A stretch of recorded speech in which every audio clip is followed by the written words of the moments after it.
Bonjour à tous les amis, ici Anis Mayou, empereur digital. Bienvenue sur notre troisième vidéo de notre défi 30 jours pour devenir un empereur digital. Et aujourd'hui, nous parlons des 5 niveaux d'une entreprise. On se retrouve juste après ça.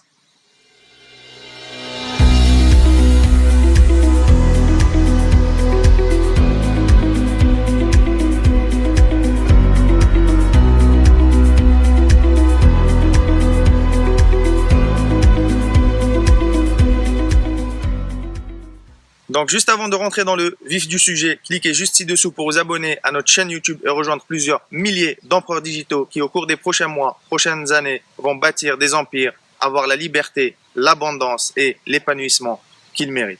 Donc au cours de mon expérience entrepreneuriale depuis 5 ans que j'ai lancé ma première entreprise, en discutant avec plusieurs entrepreneurs, en étudiant plusieurs catégories d'entreprises, en voyant plusieurs profils d'entreprises, plusieurs secteurs d'activité, j'ai remarqué qu'il y avait 5 niveaux différents par lesquels passer une entreprise en partant de zéro jusqu'à atteindre le stade de l'empire comme Apple, McDonald's, Nokia. Bon, Nokia, ça s'est écroulé aujourd'hui, Samsung et toutes les grosses compagnies que vous pouvez connaître, peu importe où vous regardez cette vidéo.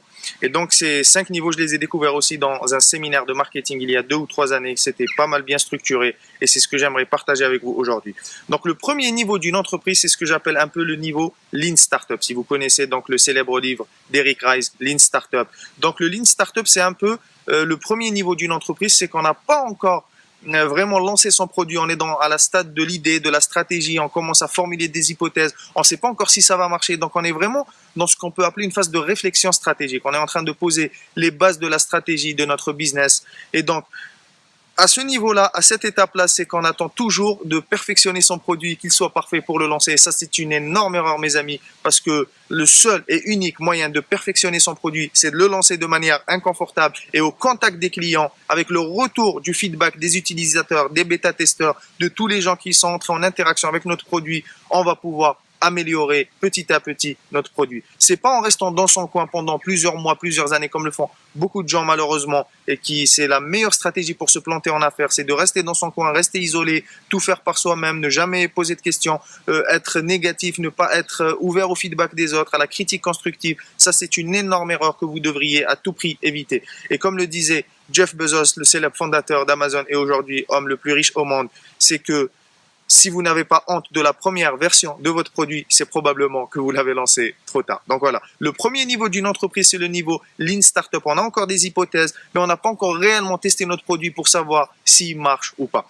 Donc rapidement, je vais vous encourager à passer au niveau 2 et peut-être que vous êtes dans le niveau 2. En fait, 90% des entrepreneurs ou des gens qui ont une entreprise en France se situent toujours au niveau 2, malheureusement. C'est que le niveau 2, c'est qu'on a trouvé maintenant un truc qui marche dans notre entreprise. En fait, on fait plusieurs choses. Si vous êtes graphiste, vous faites plusieurs types de visuels. Si vous êtes web designer, vous faites plusieurs choses en même temps. Si vous êtes coach, vous acceptez plusieurs types de contrats. Parce qu'en fait, quand vous n'avez pas un business model, quand vous n'avez pas un plan d'affaires clair, une stratégie bien visible, un positionnement unique sur votre marché, vous êtes obligé de courir partout, à droite, à gauche, etc.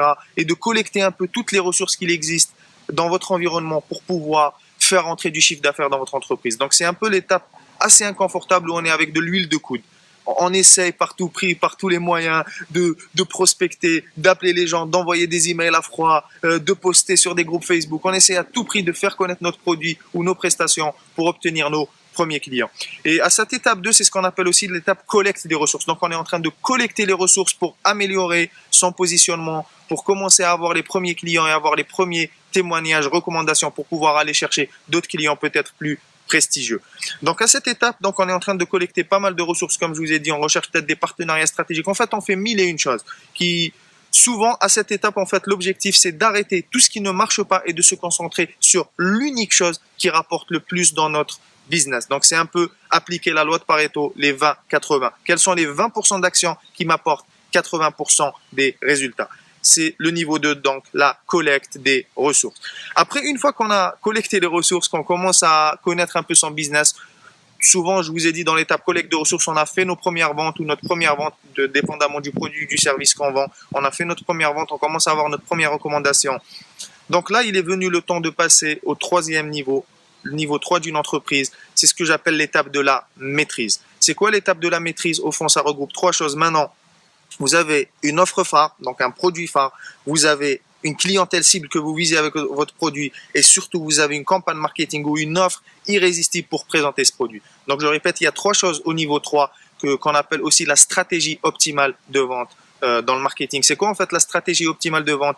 C'est en fait quelles sont les actions que je vais devoir mettre en place pour de manière sûre à convertir une partie de mes prospects en clients. C'est-à-dire vous avez un process, vous avez un système en place qui permet à chaque nouveau utilisateur, nouveau prospect qui vous découvre, une certaine partie d'entre eux vont se convertir automatiquement en clients. Bon, quand je dis automatiquement, entre guillemets, bien sûr, ça demande du travail pour mettre en place toute cette machine, tout ce système marketing qu'on appelle aussi dans le jargon un peu tout ce qui est les tunnels de vente. Mais en fait, ça repose sur une chose, c'est trouver sa stratégie optimale de vente. Donc, quelles sont les actions marketing, de communication, de contenu que je dois mettre en place pour que quelqu'un qui ne me connaît pas, en passant par ce processus, devienne client. Donc, il faut savoir qu'une toute petite partie des gens deviendront clients, dépendamment donc de votre positionnement, du niveau de vos prix, du niveau du produit que vous offrez, de la promesse, etc. Donc, ça dépend de beaucoup de choses, évidemment.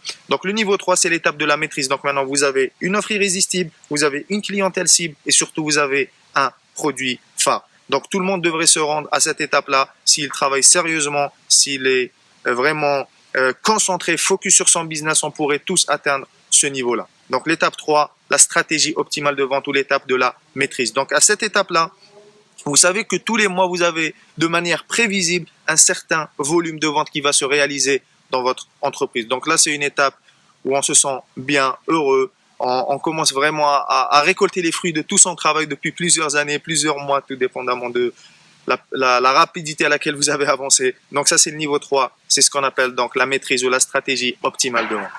Maintenant, beaucoup de gens restent au niveau 3 parce qu'au niveau 3, c'est un niveau très confortable. On commence à avoir du business qui rentre, il y a un système marketing en place. Donc, c'est un niveau très confortable et beaucoup de gens restent là et c'est OK si votre désir, c'est de rester là et de vivre peut-être la semaine de 15 heures, de 20 heures ou peut-être de 4 heures. Ça, c'est vous qui décidez, c'est vous qui êtes à la tête de votre entreprise.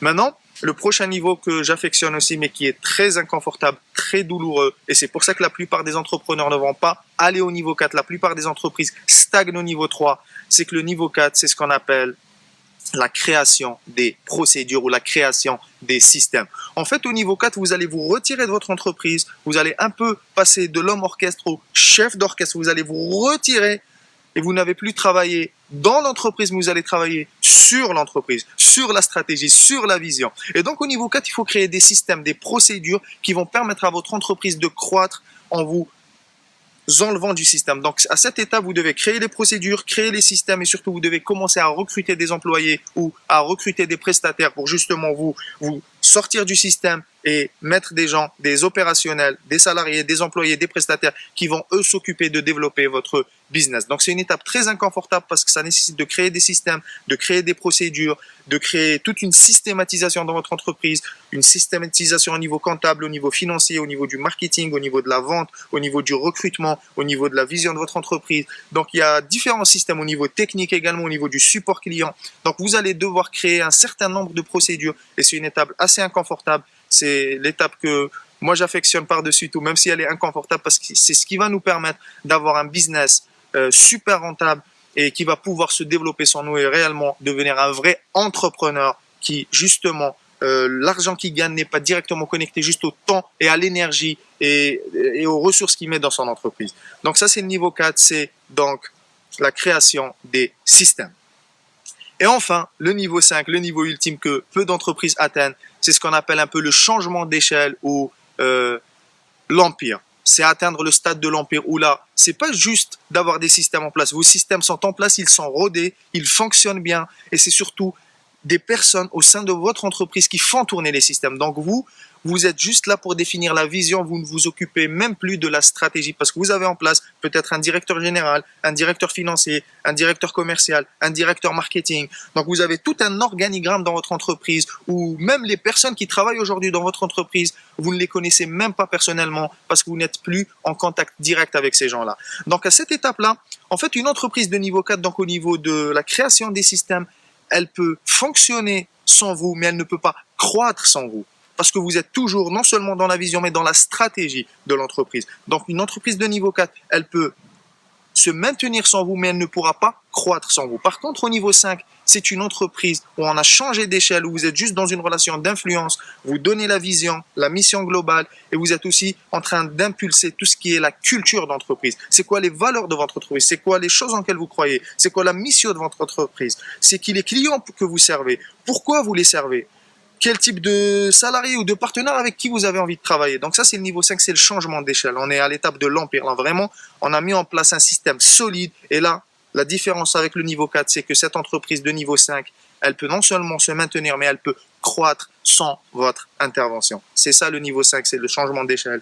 C'est ce que est devenu Apple aujourd'hui, Carrefour, Samsung, toutes les grosses compagnies qu'on connaît, et d'autres compagnies un peu moins connues du grand public, mais qui ont atteint le niveau 5, où donc le fondateur, le dirigeant est juste là pour donner, pour influencer. Il n'est plus dans l'opérationnel, il n'agit plus au sein de son entreprise. Donc il est vraiment retiré du système, et surtout le niveau 5, c'est une entreprise qui peut croître sans votre intervention. Donc voilà, on a passé en revue aujourd'hui les 5 niveaux d'une entreprise. Numéro 1, l'étape Lean Startup ou réflexion stratégique.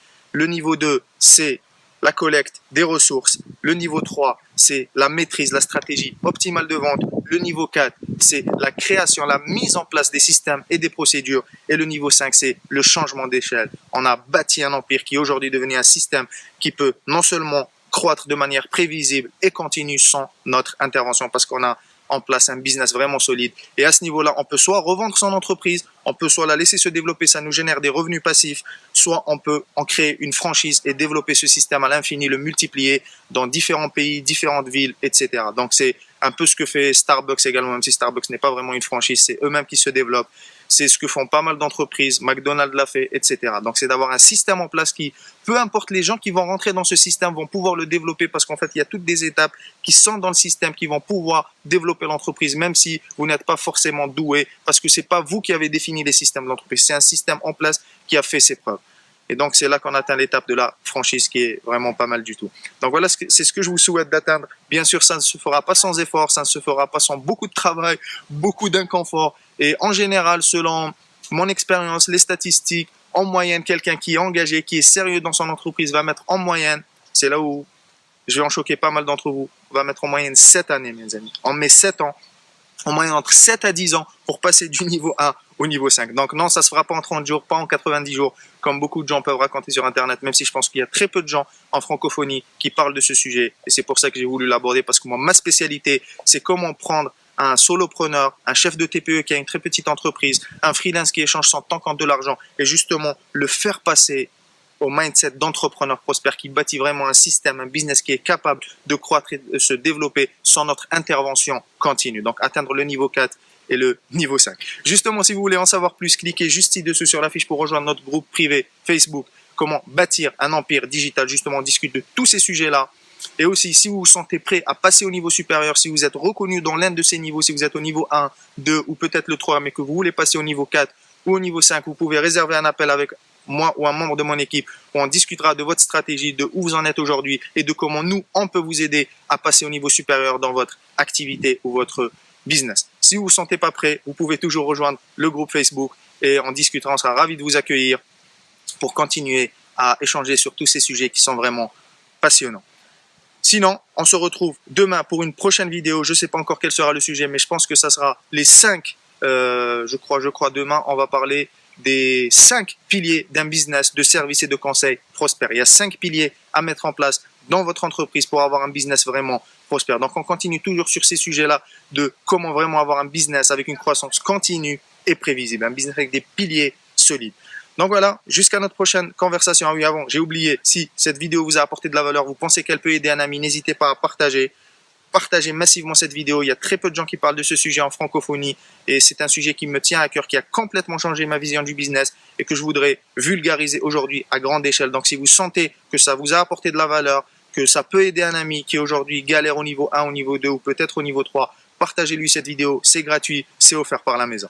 Donc voilà, sinon on se retrouve demain pour les 5 piliers d'un business de service conseil prospère et jusqu'à notre prochaine conversation, prenez toujours le soin d'élever vos standards, de protéger vos rêves, d'oser être différent et de faire partie de ces gens-là qui vont bâtir des systèmes, qui vont créer des empires et surtout qui ont décidé de faire une différence dans le monde. C'était Anis Maillot, empereur digital.